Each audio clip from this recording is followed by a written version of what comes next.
Selamat pagi anak-anak kelas 8. Mari sebelum kita mulai pembelajaran hari ini, kita berdoa terlebih dahulu.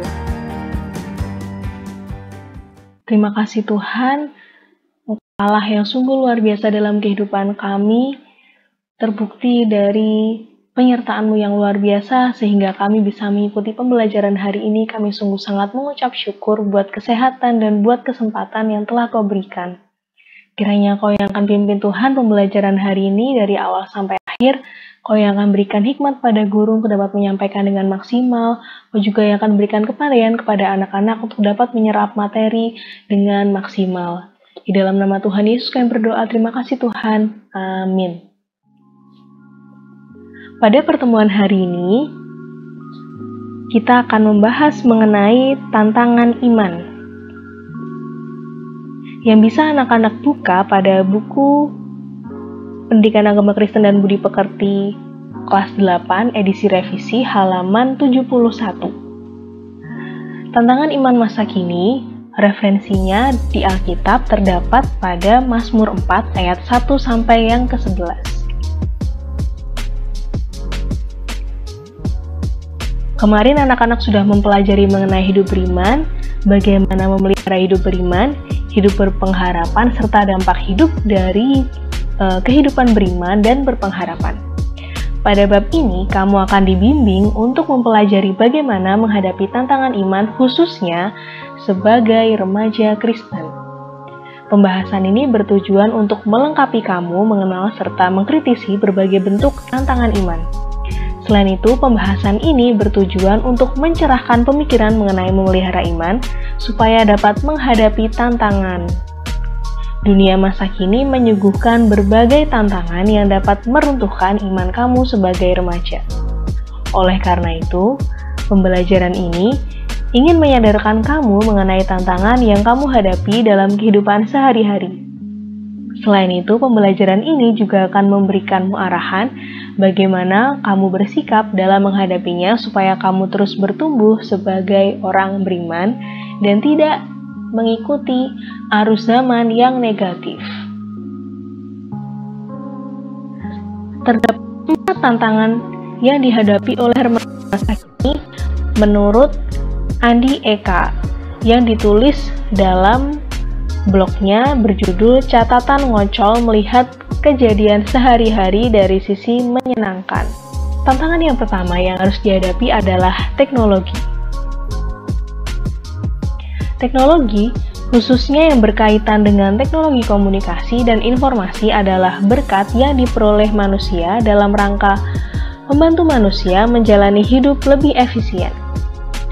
Teknologi juga menolong manusia untuk menyebarkan ilmu pengetahuan, kebaikan, serta berbagai upaya kemanusiaan demi kepentingan umat manusia. Tentu saja teknologi ini juga merupakan anugerah yang daripada Tuhan. Manusia-manusia yang menciptakan teknologi, memajukan teknologi, mereka diberi hikmat oleh Tuhan untuk menciptakan itu. Tetapi, ternyata beberapa manusia menggunakannya untuk hal-hal yang negatif karena digunakan secara berlebihan. Di sisi lain, teknologi juga dapat menyebabkan berbagai penyimpangan moral dan etika yang cenderung mengurangi atau mereduksi rasa kemanusiaan termasuk di dalamnya nilai-nilai etika dan moral. Melalui internet, manusia dapat memperoleh berbagai macam informasi yang positif maupun negatif. Salah satu aspek negatif adalah pornografi yang ditengarai menjadi penyebab timbulnya berbagai penyimpangan maupun kejahatan seksual di kalangan remaja. Anak-anak harus menyadari ini dulu bahwa pornografi merupakan efek yang negatif karena menyebabkan berbagai macam penyimpangan dan kejahatan seksual. Waktu yang seharusnya dipakai untuk melakukan banyak hal positif banyak tersita oleh aktivitas di dunia maya dan permainan atau games. Hubungan antar manusia pun menjadi kering karena orang lebih cenderung berbicara di dunia maya daripada bertemu langsung secara personal atau pribadi. Proses sosialisasi manusia digantikan oleh teknologi. Betapa menyedihkan. Jadi dampak negatif dari teknologi ini Di antaranya, selain menyebabkan penyimpangan, menyebabkan berbagai macam kejahatan, juga mengurangi proses sosialisasi secara langsung. Tapi bersyukur di masa pandemi ini teknologi menjadi sangat berguna karena bisa digunakan untuk pembelajaran, dapat digunakan untuk kita berkomunikasi ketika kita tidak bisa bertemu secara langsung dan berinteraksi dengan bersentuhan. Tantangan yang kedua, selain teknologi adalah akademik.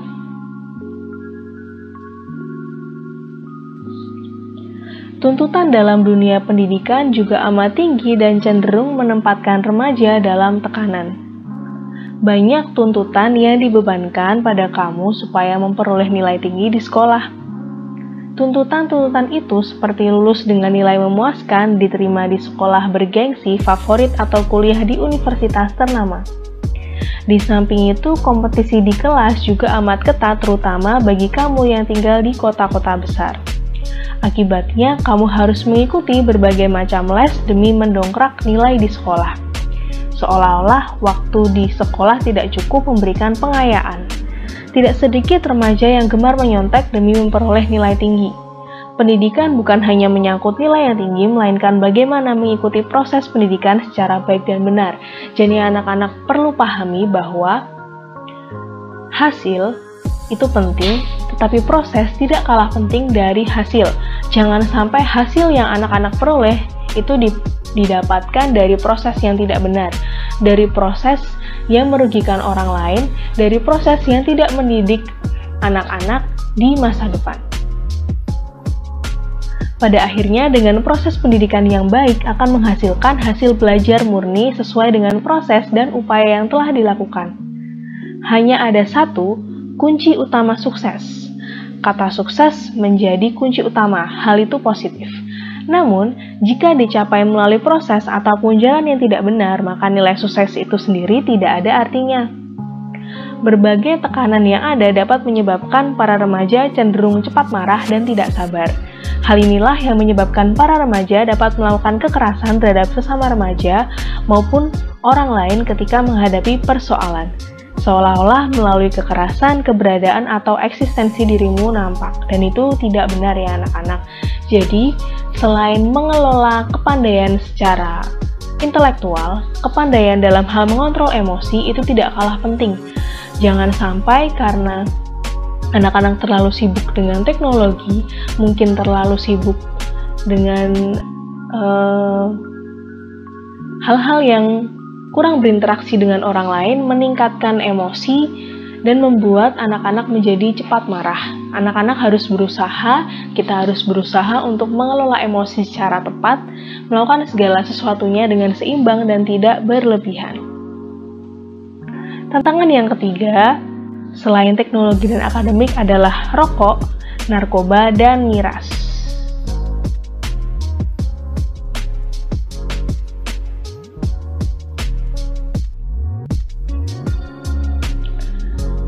Ada seorang pakar psikologi sosial yang mengatakan bahwa Indonesia kini sudah disebut dalam situasi darurat narkoba. Salah satu TV swasta terkenal dalam berita pagi tanggal 24 Februari 2016 menampilkan bagaimana aparat keamanan menangkap oknum anggota TNI yang mengonsumsi narkoba. Orang dari berbagai usia telah menjadi korban narkoba dan obat terlarang. Berbagai jenis obat terlarang dicampur ke dalam berbagai makanan seperti permen, coklat, es krim, rokok, dan lain-lain. Betapa menakutkan dunia yang ada di sekitar kamu, yang ada di sekitar kita. Bukan merupakan hal aneh jika kita saksikan remaja SMP bahkan SD merokok atau minum minuman keras. Seolah-olah remaja yang tidak mencoba rokok atau meminum minuman keras bukanlah remaja yang gaul. Pemahaman ini sangatlah keliru. Ukuran gaul bukanlah mampu melakukan hal-hal yang menyimpang. Remaja gaul adalah ketika kamu dapat berteman dengan semua orang tanpa memandang latar belakang dan perbedaan. Jadi jangan sampai anak-anak tergerus oleh arus dunia yang negatif, yang menganggap Kalau tidak ngerokok, kalau tidak minum minuman keras, hal-hal yang seperti itu dianggap tidak gaul. Itu sama sekali tidak benar. Banyak anak-anak yang gaul, banyak anak-anak yang keren tanpa hal-hal tersebut. Bahkan banyak anak-anak seusia kalian, remaja yang sudah melayani Tuhan di gereja, mereka tetap keren tanpa narkoba, tanpa miras, tanpa rokok.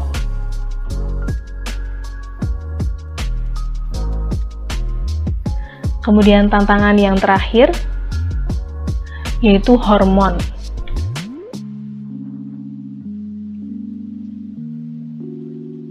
Perubahan hormon yang terjadi di usia remaja menyebabkan beberapa hal.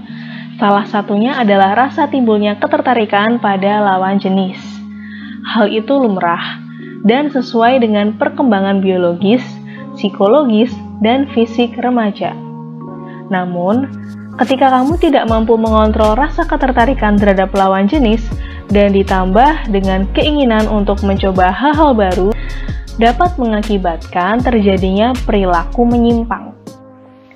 Penyimpangan itu dapat diperoleh apabila remaja tersebut telah kecanduan terhadap pornografi. Pornografi merusak mental dan moral seseorang. Mengapa demikian? Pornografi dapat menyebabkan timbulnya keinginan untuk mempraktikkan apa yang ditonton. Perlu anak-anak ketahui bahwa terdapat berbagai macam otak di dalam kepala kita.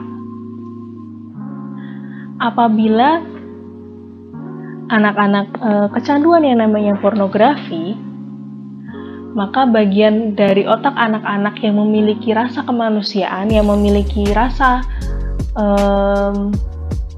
berpikir yang bermoral itu akan rusak apabila anak-anak terus-terusan melihat pornografi seperti itu. Dan ketika bagian dari otak anak-anak yang memiliki kemanusiaan, memiliki moral itu rusak, maka anak-anak hanya memiliki otak reptil. Beberapa orang menyebutnya otak reptil, di mana bagian otak itu hanya mengedepankan hawa nafsu dan bertindak seperti hewan. Anak-anak tidak mau jadi seperti hewan, bukan? Kalau anak-anak tidak mau jadi seperti hewan, jangan sampai anak-anak menjadi kecanduan pornografi.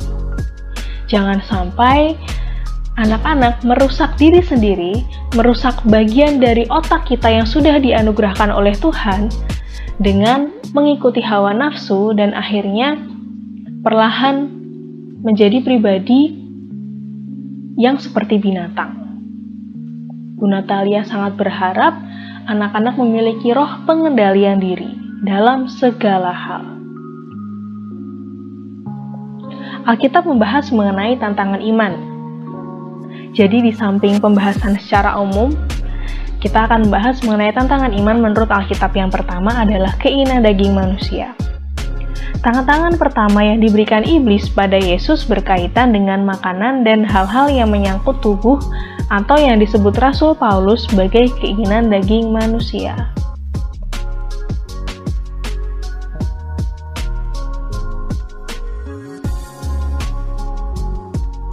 Keinginan daging berlawanan dengan keinginan roh. Selanjutnya, Rasul Paulus mengatakan keinginan daging membawa pada kebinasaan, tetapi keinginan roh membawa pada keselamatan. Iblis tahu bahwa kelemahan terbesar manusia adalah melawan kedagingannya. Bagaimana relevansinya dengan tantangan yang dihadapi oleh remaja? Teknologi, rokok, minuman keras, narkoba, dan hormonal dapat dikatakan sebagai keinginan daging manusia. Tiga hal tersebut akan memuaskan tubuh manusia, baik perut atau mata yang dapat menikmati pornografi, games, hubungan sosial di dunia maya, dan kenikmatan tubuh yang dapat diperoleh manusia melalui beberapa aspek itu. Namun, semuanya bersifat sementara, bahkan menghancurkan manusia. Ingat ya anak-anak, kesenangan itu hanya bersifat sementara tetapi destruktif atau menghancurkan perlahan. Pornografi akan menimbulkan banyak angan-angan yang pada akhirnya mendorong manusia untuk mempraktikkan apa yang dilihatnya, sehingga terjadi penyimpangan yang merusak moral. Rokok, minuman keras, dan obat terlarang hanya nikmat pada awalnya. Namun, pada akhirnya akan menghancurkan manusia secara keseluruhan, baik fisik, kemampuan berpikir, dan mental manusia.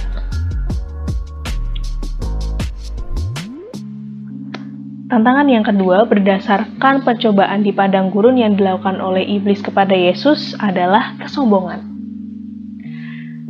Iblis mengira Yesus akan terprovokasi dan menjatuhkan dirinya dari ketinggian untuk membuktikan bahwa dirinya adalah anak Allah. Nah, ini ilustrasinya orang yang sombong itu menganggap manusia lainnya lebih kecil dan dirinya lebih besar, seperti itu. Iblis mengira Yesus akan terprovokasi dan menjatuhkan dirinya dari ketinggian untuk membuktikan bahwa dirinya adalah anak Allah.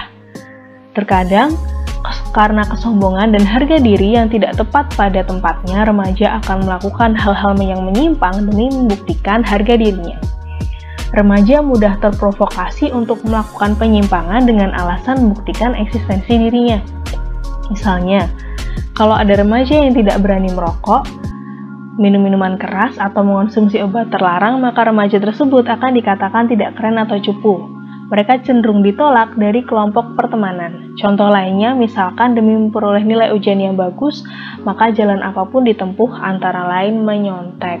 Ya, jangan sampai anak-anak menjadi seperti ini. Tantangan yang ketiga yaitu kekuasaan. Remaja senang dihargai dan diberi kepercayaan.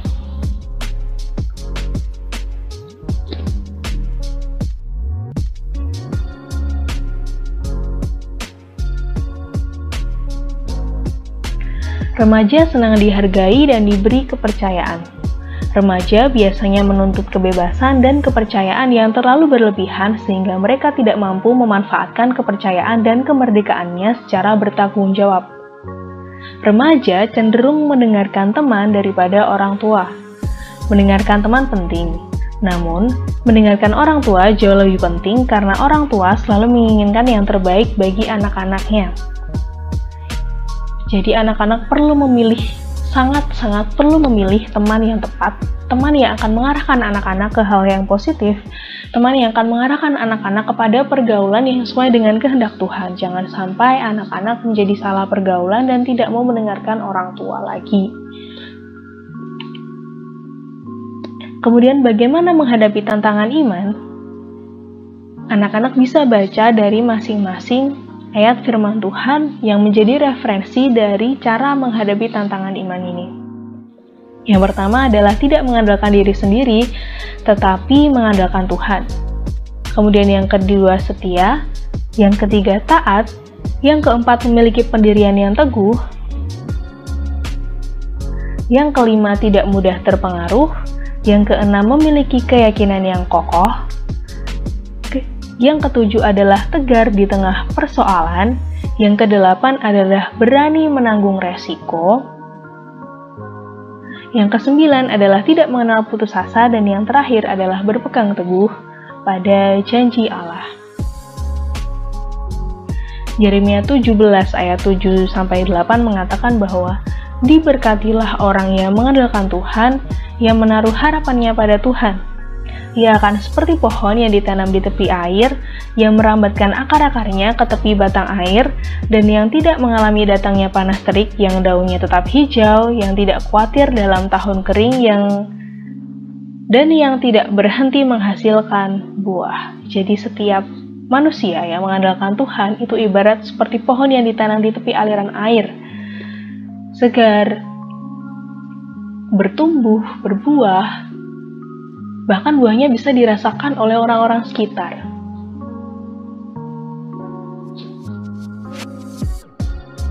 Allah memberi kekuatan pada tiap orang percaya untuk mampu menghadapi tantangan hidup. Apabila kita benar-benar mengandalkan Allah, memiliki pendirian yang teguh serta keyakinan yang kokoh pada janji penyertaannya, maka kita akan terus bertumbuh dalam iman kepadanya. Dengan begitu, tantangan iman adalah ujian bagi kita untuk tetap teguh beriman, setia dan taat pada janji Allah, dan tidak mudah terpengaruh oleh berbagai tawaran yang merugikan hidup kita. Kamu akan lebih kuat bertahan jika kamu setia berdoa, beribadah, dan membaca Alkitab. Jadi sampai di situ dulu pembahasan kita pada materi hari ini. Mari kita bersama-sama tutup dalam doa. Terpujilah kuasa nama-Mu Tuhan, kami sungguh sangat mengucap syukur untuk penyertaan-Mu sepanjang pembelajaran hari ini. Kiranya Kau yang akan ingatkan setiap anak-anak senantiasa untuk berpegang teguh kepada-Mu, untuk mampu menghadapi tantangan iman. Biarlah Roh Kudus-Mu Tuhan yang senantiasa menyertai anak-anak, berikan kekuatan kepada anak-anak untuk mampu menghadapi arus dunia yang semakin negatif ini. Kuatkan anak-anak, ingatkan mereka senantiasa, berikan kekuatan untuk mau melangkah setia dalam beribadah, berdoa, dan membaca Alkitab untuk semakin memperkuat roh mereka dalam hal mengendalikan diri. Di dalam nama Tuhan Yesus kami berdoa, terima kasih Tuhan. Amin. Sampai jumpa pada pertemuan berikutnya. Tetap jaga kesehatan, terapkan protokol kesehatan, juga meningkatkan imun dan iman. Tuhan berkati.